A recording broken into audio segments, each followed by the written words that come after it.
Nous sommes devant la Nouvelle-Hollande, un seul exemple de l'architecture industrielle du XVIIIe siècle qui se trouve sur une petite île artificielle en plein centre de Saint-Pétersbourg. Son triangle de 8 hectares est limité par les 3 canaux. La Nouvelle-Hollande faisait partie des chantiers navals de l'Amirauté, créés en 1704 par Pierre le Grand. À l'époque, c'étaient les entrepôts, les hangars de stockage de bois et les autres installations liées à la marine.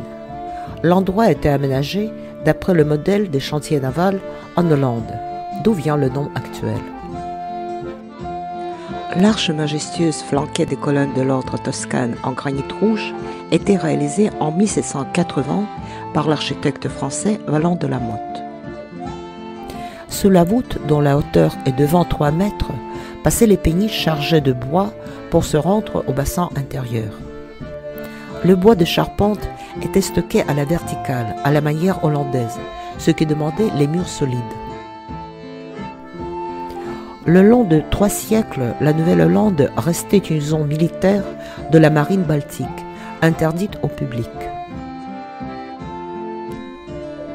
En 2004, les militaires sont partis et on a commencé les travaux de rénovation, plutôt de la revitalisation du site.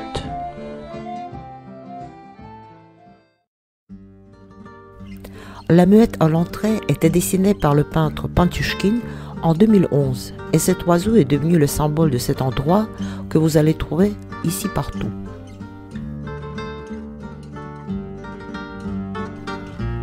Deux arbres plantés par la société hollandaise West 8 forment l'espace vert et le jardin public.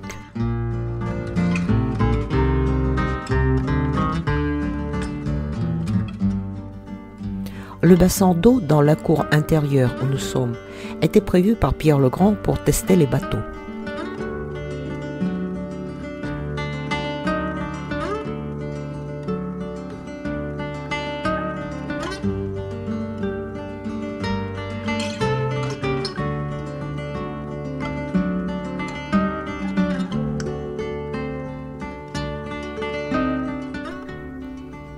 La pelouse qui doit vous rappeler le jardin de Luxembourg, par son ambiance et ses chaises, se transforme en patinoire en hiver. Dans le jardin herbal, on trouve les herbes les plus fréquentes du potager. La sauge et la nette, la mélisse et la menthe.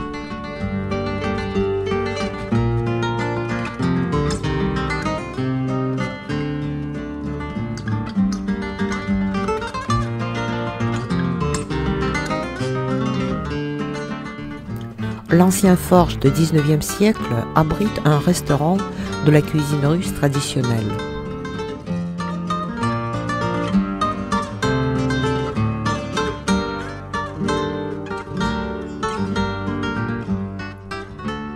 L'ancienne prison navale était construite en forme ronde.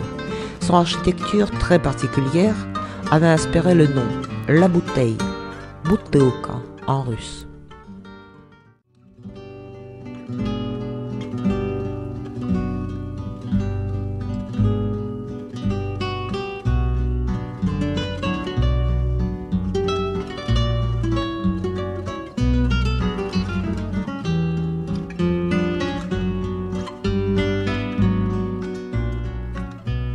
Le rez-de-chaussée est consacré à la gastronomie, les cafés, les petits restos.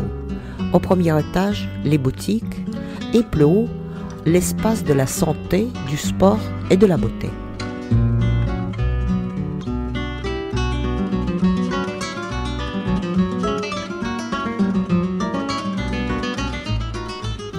Dans un petit bar où nous sommes, on offre le vin, les liqueurs, mais surtout les vodkas aux herbes.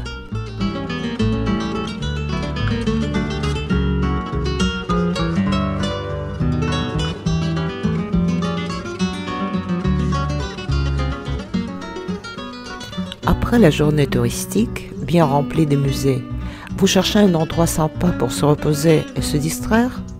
La Nouvelle-Hollande vous attend.